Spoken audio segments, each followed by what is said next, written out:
A one, a two, a 1, 2, 3, 4. Unpopular opinions all day long, talking about opinions that we think are wrong.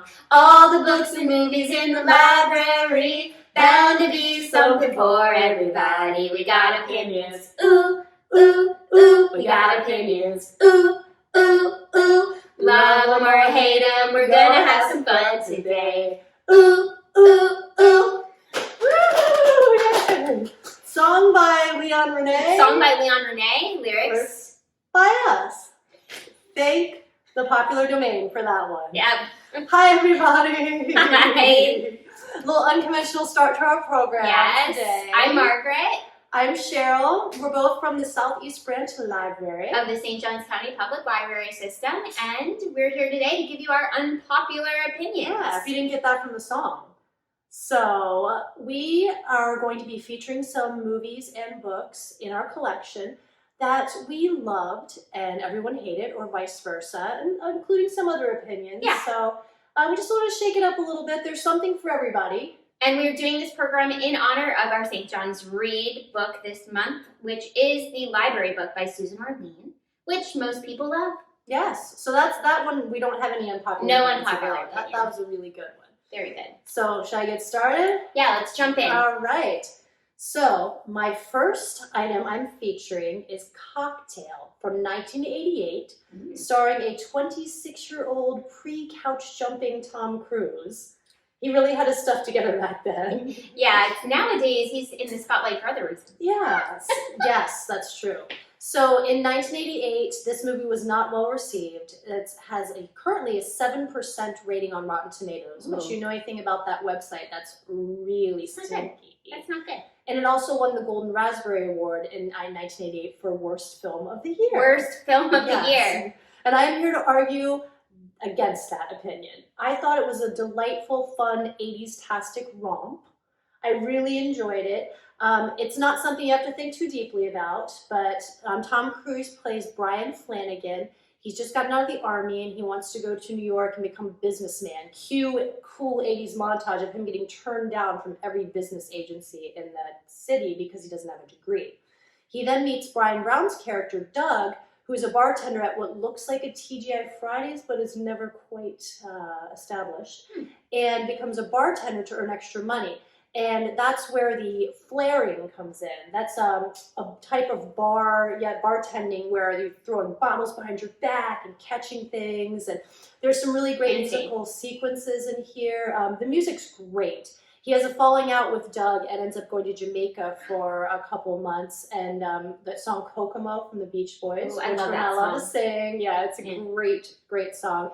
He meets Elizabeth Shue's character, Jordan, and there's a love story there. He ends up back in New York. I don't want to give too much away, but I really enjoyed it. It says it's totally entertaining. It was. And at the end, you're going to be satisfied with the ending as well. So I disagree vehemently with the 7% rating. You're right. So what are you arguing today? I think mine might make a few people angry. Oh, that's okay. This is Stanley Kubrick's 2001 A Space Odyssey. This is from 1968. It got nominated for 4 Academy Awards. I think it won one of them at least. It is a quote-unquote stunning meld of music and motion. It's about a man going to Jupiter, a voyage to Jupiter, and kind of a man versus machine type of issue we've got going on here, artificial intelligence, all the things that kind of would make it so poignant today. But honestly, it just kind of, it was long and it dragged on and I don't know. It didn't do it for me. It didn't do it for me. It was just. And I like some of his other films. I mean, there's this evil artificial intelligence, the machine is the ship. Its name is Hal. Is it evil? We don't know. Yeah, and the ending. I mean, I would love to hear from people who can give me a really great defense of this movie and tell me why I should love it. And maybe I'll try to watch it again. Fair enough. I struggled with that as well. Yeah. I've seen it a couple times, but I just... So it's not, I don't know. Is my age? I don't think so. I mean, I'm older, but yeah, not a fan fave for me. Yeah. either. Give us some shout outs. Tell us why this is Yeah, your favorite if it is. cool. What you got next? So, a book, and this is from 2020. It's by Megan Rosenblum. And it is, my unpopular opinion is nonfiction can be just as entertaining as fiction. I know it doesn't check out like fiction does, but you can just really immerse yourself in some stories. And there's something to be said for nonfiction. And this particular book, Dark Archives, I'm not going to mess this up, is about anthropodermic bibliopagy, which is the study of books bound in human skin. That's gross. Yes. Are you with me? That's gross. Super That's gross.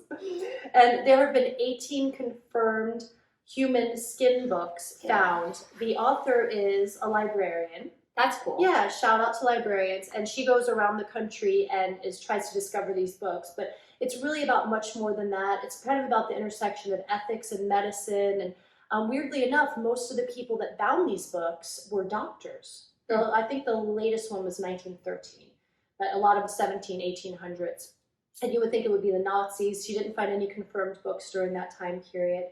And she also talks about people that want to have their tattoos saved after their death and framed as art, and the considerations and the legalities behind that. Oh. And also, I did not know this, USC medical students, first year, they have a ceremony for the bodies and the families of the people that donated the bodies, basically honoring them and talking about how much their bodies help science and help them learn the art and science of medicine. So, that's cool. Yeah, it's got some really interesting. Didn't you say one of those ones was wrapped and had a belly button on it? Yeah, that's gross. Yeah. It's gross. It's macabre. It's dark. If you like things that are twisty and weird, I think you would really like this. And I read a lot of nonfiction, and I think it deserves a chance. It does sound fascinating, and I really enjoy the cover art on this. Yeah, it's really, really beautiful. Mm-hmm. Maybe I'll rip that off and put it on the wall. As long as you don't tattoo it on your skin and then put it on the wall. All right, my next selection is a book of poetry, and I feel like poetry kind of gets a bad reputation because people either view it as boring or too highbrow. And I get that, I really do, because, I don't think every single type of poetry is for everyone. But I think poetry is a lot like fiction, and you like a certain genre, and I think that the same could be said, you might like a certain type of poetry. So I chose this book. It's called She Walks in Beauty, which is a pull from a Lord Byron poem. And it is a collection of poems that were selected and introduced by Carolyn Kennedy. And it has pretty much every type of poet in here, from classic to modern poets, like Plath, Emerson, Lord Byron. He's an interesting character. Indeed he is. So I like this also because it divides the poems up into different types of like subjects, like motherhood, growing up, grief. So yeah, it's just a great collection, and it would be a good way to kind of jump in and decide what type of poetry you like, what kind of poets you like. It's also great because if you don't have a lot of time, you can read a, short little poem and you get a story. It's like music that you read. So I agree with you. Poetry gets a bad rap sometimes. People think it's like too esoteric or out there. Yeah. It needs to have some deeper meaning. But there's a lot of poetry that I enjoy. So good for you for shouting out poetry. Yeah, give poetry a try this month. Section 800 in your library, 808. 808 is your number. All right. So it's down to the wire. It's last night. 7 o'clock at night. I have, my homework due today for this program. And I tried to watch Les Miserables from 2012, years and years ago, and got through about 20 minutes of it.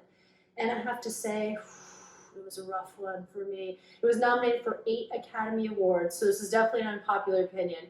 A lot of people really love the music, and it's been the second longest running musical, I believe, in London's West End. It's from 1985.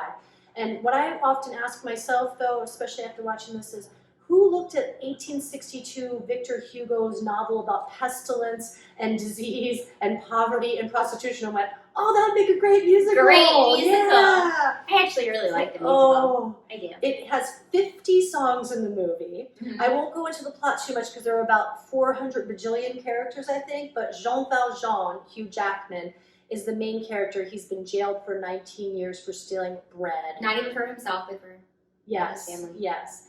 And Javert, Russell Crowe's character, is been chasing him. He gets out of jail and takes on a different identity, essentially. There's a little bit of everything, but it's so like overwrought and just it's almost all singing. So it's like, I am going to the store. Okay, go to the store. It was very dramatic, and it was really, really dark and depressing. And I understand they're trying to highlight a portion of that period's history, but I don't know if a musical was how I would go about it. Maybe in person. But the good news, it was only 2 hours and 37 minutes long. 2 hours. So I wish I had better things to say. I love the cast. Anne Hathaway's fantastic. Hugh Jackman. Hugh Jackman. Who doesn't love Hugh Jackman? I know, but who doesn't love Hugh Jackman? It was a rough ride for this cat. So yeah, don't want to end on a bad note. So I think you have one more. I have one more, Oh, good deal. which everyone hates, from what I read. It got a 2% on Rotten Tomatoes. Oh, that's even worse than Cocktail. Yeah, 2%. Oh my gosh. Yeah, I think a 5 out of 10 on IMDb. People did not enjoy this. It is called One for the Money with Katherine Heigl. It was based on the Stephanie Plum series by Janet Ivanovich.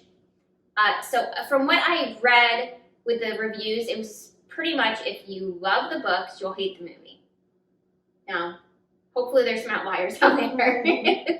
But for the most part, that's what I gathered from it. And I haven't read the Stephanie Plum series. I've read other books by Janet Ivanovich, but not that one. So that might be why I enjoyed it. I just thought it was kind of fun and nice distraction.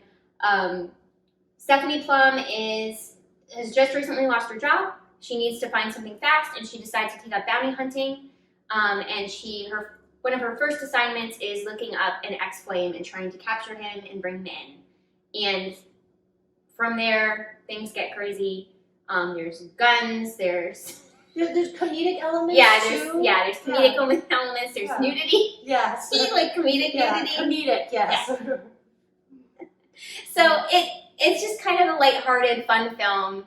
And you described her as plucky. She is plucky. Yeah. She's very plucky. And Katherine Heigl is not America's sweetheart. No. But, I thought it was cute. It was cute. And I don't know. Some people said it was disastrous, and other people said, I want my life back. I thought it was fun. Yeah. Cute. Fun. That one, Les Mis.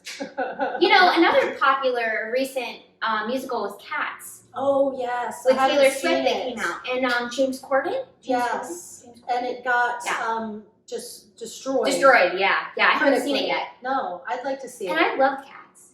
Yeah, me too. My dad had that on the cassette tape, playing in the car just constantly. So we should watch that. Maybe we'll talk about that next time. Next time. Yeah, that would be fun. Yeah, hopefully we'll like it. Yeah, or not. Thank you so much for watching with us today. We had a you. great time talking about some of these unpopular opinions with you. Yeah. And hopefully you can join us next time we're doing the Do Libraries. Yes. An autofill adventure. Yes. We're going to be discussing the burning questions that people ask about librarians and libraries. There's some interesting ones out there. there. That'll be fun. So if you enjoyed our video today, please share it, like it, or throw us some comments about things you'd like us to talk about in the future. And we had a great time. Yes. Thanks so much. See you soon. A 1, a 2, a 1, 2, 3, 4. Unpopular opinions all day long, talking about opinions that we think are wrong. All the books and movies in the library, bound to be something for everybody. We got opinions. Ooh, ooh, ooh. We got opinions. Ooh, ooh, ooh. Love them or hate them, we're gonna have some fun today.